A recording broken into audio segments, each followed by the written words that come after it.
Talo falava I le nei vaenga o telefo mai le siufonga o le laumua, o le tala mua. Se fulu miliona Tala se vanga tupe ua whaanganga ele whainga malo mo ngā luenga ma au nanga whaapitoa mo te ngata e whaale tonu ma o lo ofengai ma ngase o le mawhau.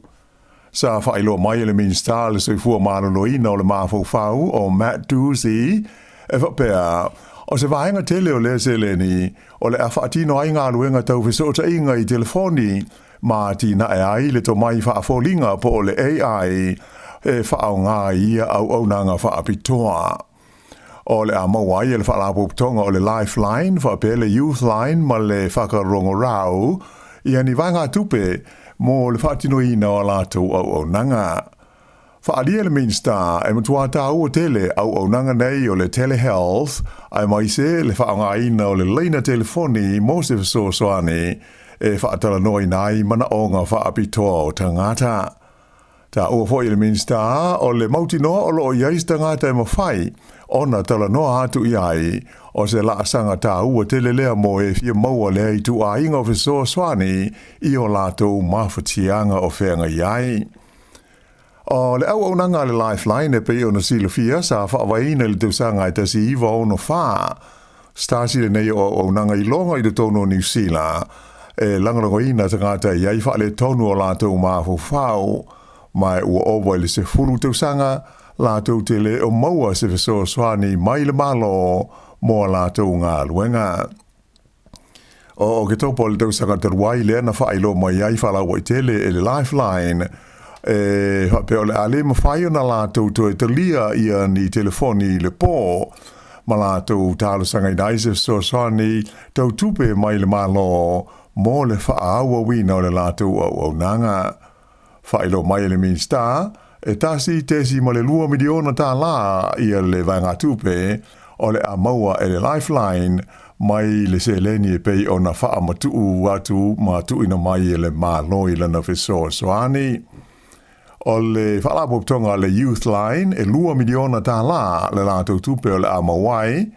ai o le whaalapuputonga o le whakarongo rau e tolu 5 miliona Tala ua lātou maua e awhi ai le atina ina o se polokalame e whaau ngaina ai le AI e whaatino ai e lātou ngā luenga whai.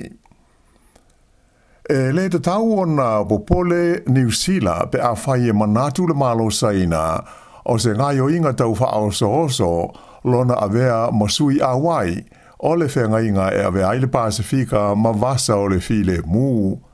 O le tāwhi leo le minsta o le vai whafo ia wawasa mana ia Winston Peters. O lea whaatoa to e taliu mai le minsta mai Singapore mai Japani sa lātou tala noi na ai mata ita ayo ia tunu le whaataita ingai le vai asa taruai o se mea tau o ruma mao saina I le tono le vasa Pasifika. Ta uai e wawasa mana ia e le te tau o na tali file mu o le Pasifika le whainga o ia I tu a inga o whaataita inga o mea tau malolosi, fōlinga mai ai o se mea masani e le te tau o na manatu ma mafa iai. I se tau noanga ma le wale se whaasa laua New Zealand, na whaalia manino ai e le li minsta, e matua tā ua mo tunu o le Pasifika, ma lātou o lo o popole ia a fianga whai umi o ia I tu a inga o whainga, o na tū malosi e te ia I le teimi nei, mai o le mea tonu a lea ua whaia nei e New Zealand, ato ai maisi malo o le Pasifika. Ta ua whaia wawasa mana ia, o le mele iai saina,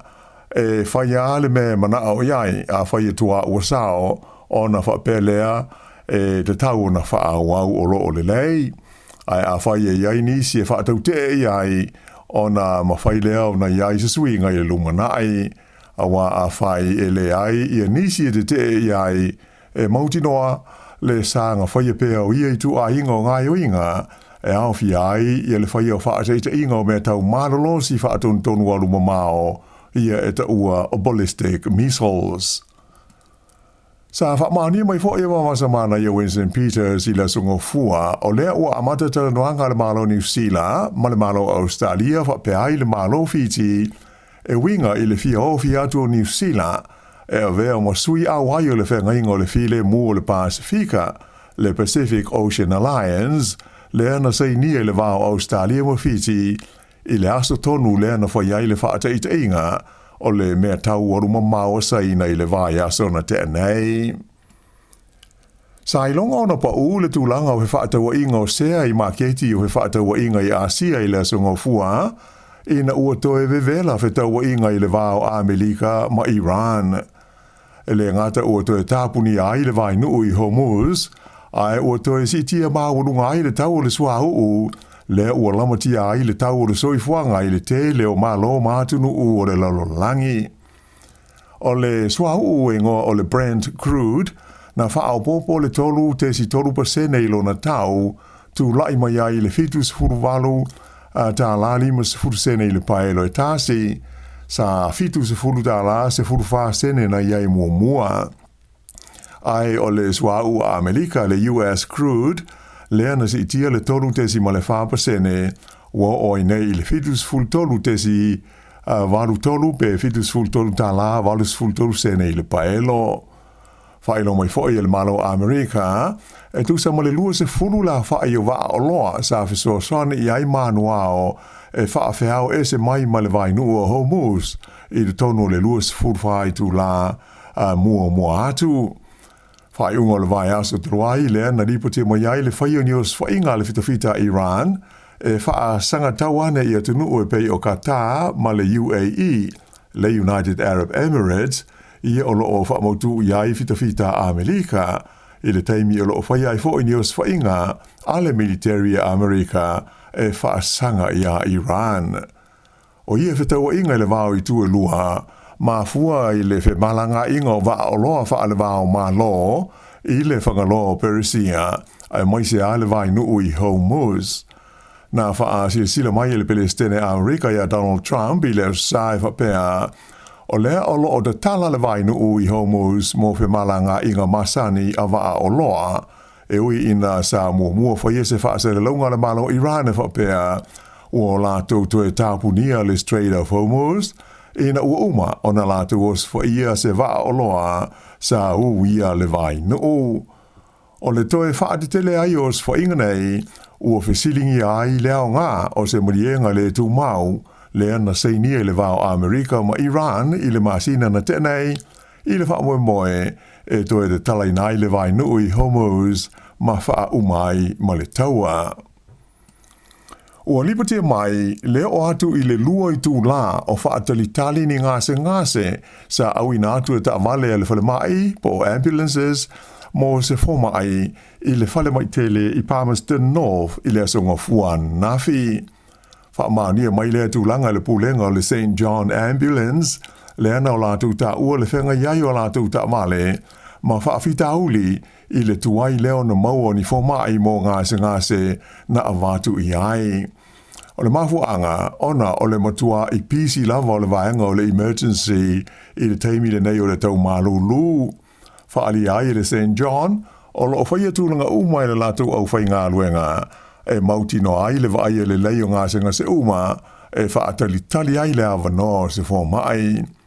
Whailo mai le whailo tusi ao o le asosi o au nanga mo ta avale ma whesosani nei tau le se fo manonoina le New Zealand Ambulance Association o Mark Quinn.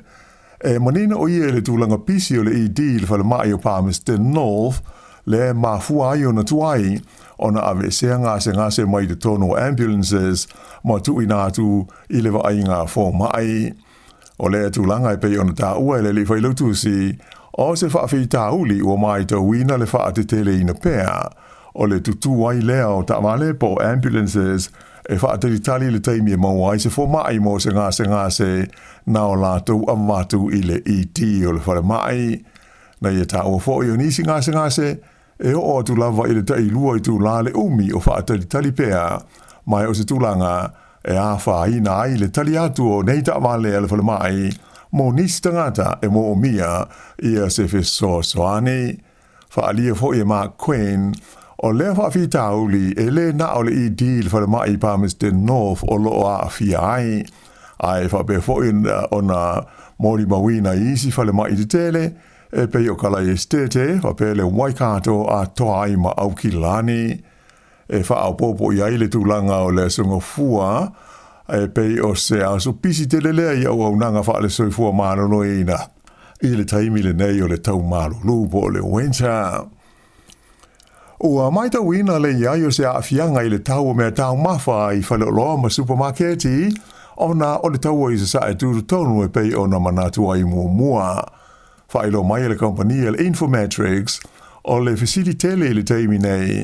pe whamata e iai se pau i le tau o mea ai i le nei taimi, le o tūla i mai ai sina pau le ititi i le tau o le suau o ma le pensini. O le fua whaasolo le Informatrix, ua tu ina mai mo le tau o mea tau mawha, o loo manino mai ai le si tio le tau o loo whaatau mai ai e supermarketi, a le kompania le foodstuffs, ia o loa nei mai a lātou suppliers.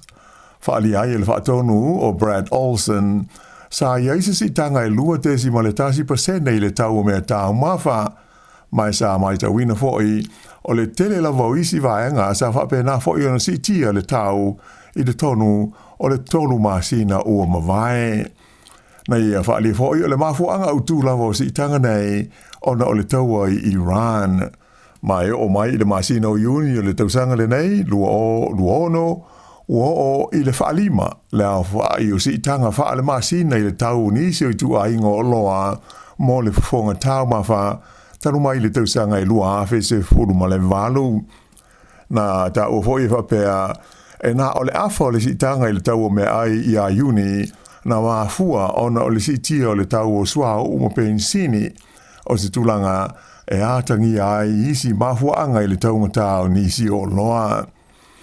O le fua wha le masina, e si dia i le ono awhi iwa se lau, le a whai o loa sa si tia o la tau, mai a me, a ngai mai i a Iuni o le tausanga le nei, mai o le ono awhi lima se lau o ia si tanga, e i la loifo o le lua se folu pasene. Ta ua lai le li whaatonu i a Brad Olson, e whaingatai le teimi nei ona whaia se whaata tau, po o se waloanga, i le tūlanga o le a iai le tau o mea tau mawhai le anga i luma, oa o le fwoi wali li mai, le toe anga i lunga o le tau o le swau u whapea ma le peni sini. Ua walo ia mai le ofisi o le tau, ni aso mawhanawhana, o le nei vai aso, i le tuana iai leo se whai unga le vai aso malu lui New Zealand, pei tai e le o vaenga umo le tunu u e a fia ia tūlanga tau mawhanawhana o le tau, ona e iai vaenga o le awhea ngai mo ti munga ai maise ia le motu i saute. Na whaamawina le ofisa o le tau, le tae au le sa ua mawae, o se tae au o pito malu nu leo le tau, mo se vaenga tele o New Zealand, e o lawa i au kilani le na malosi le frost i le tae au. Po le stona i taluai a malama le sa wha maui na i nisi malai waalele se vai taimi au pito i maru luo le tau le nei tausanga, e au fia ai le malai waalele o au kilani, le sa wha maui na i le fua o le vevela, po o le mawhanawhana, e na o le lua ma le awha degrees Celsius. Ai o le malai waalele Christchurch sa minus 3.8 Celsius, malai waalele o Taupo na minus 4.2 Celsius, ai o le malai waalele o Mount Cook, lea na o i le fua e minus 11.5 degrees Celsius.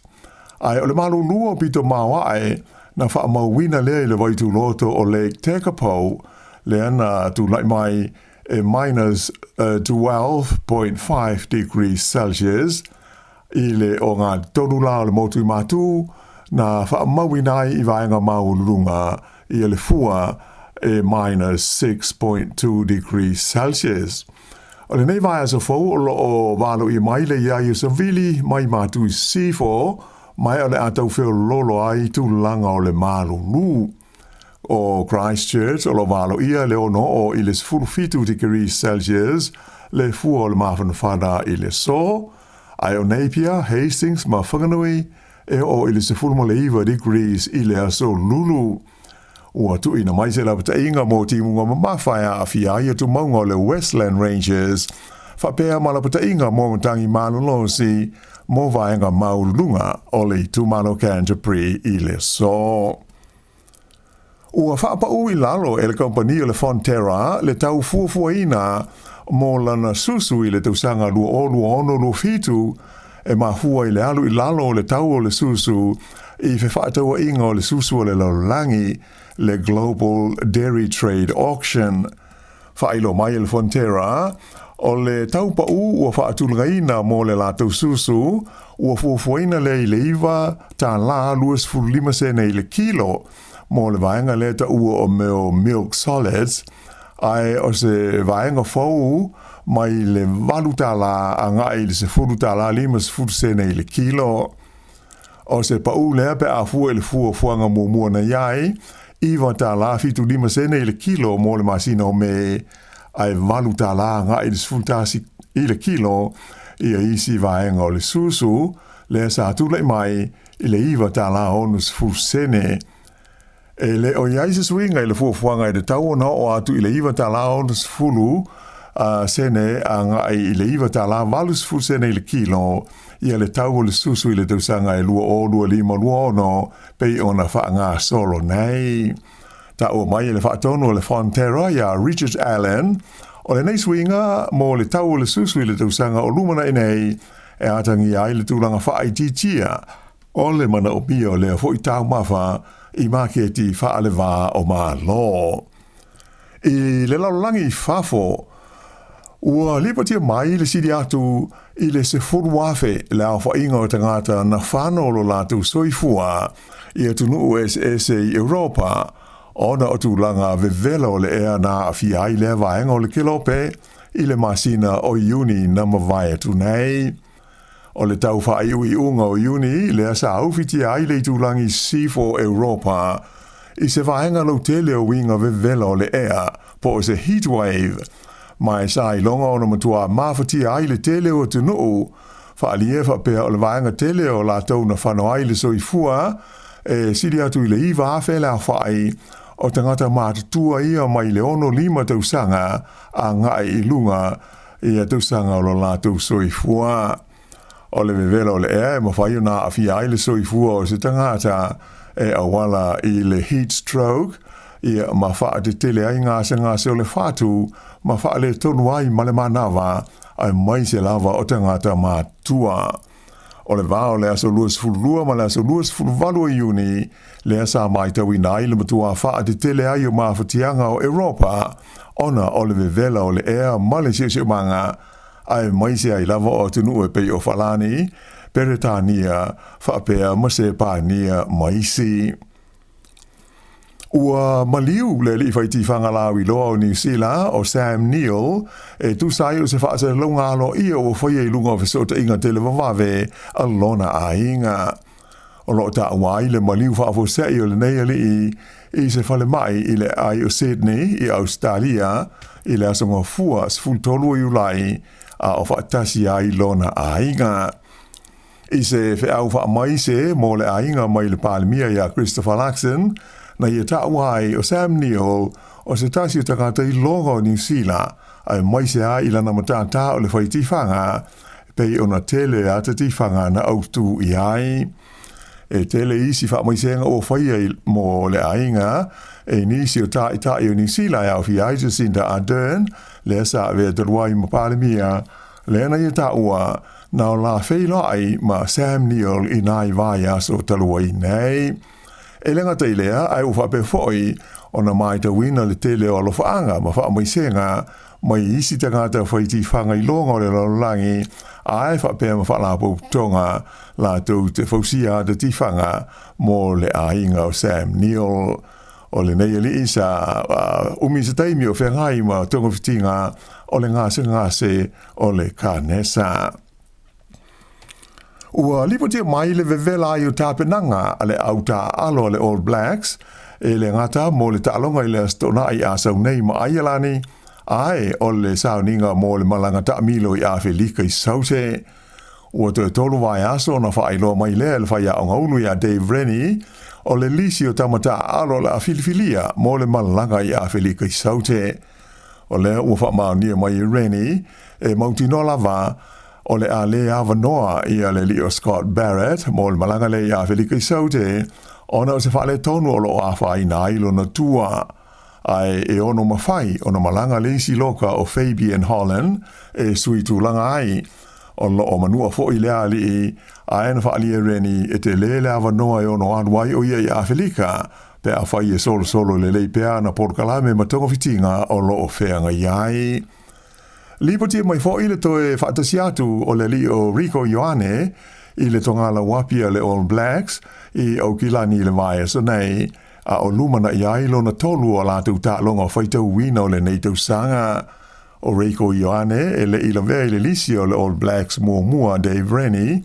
ai o le o toe vala wina e sui tūlanga i le li o Leroy Carter le ana la vea i le ta longa ma Italia ai o le li i ta alo Wellington i a fehi fine anga nofo o le o avanoa mo le ta longa ma Ailani ona o loo wha manua lia hoi lona tau au. O Rico Ioane, o valu la wha iona ta alonga whaita wina mo New Zealand, mai sa ta alo taruai nei a Iolani, i le taimi o le ta unisanga o la kapi super, lea na malo ai le au na ta alo ai o ia. O le astofi nei, e wha ato a wha ailoma iai e le di wha iaonga,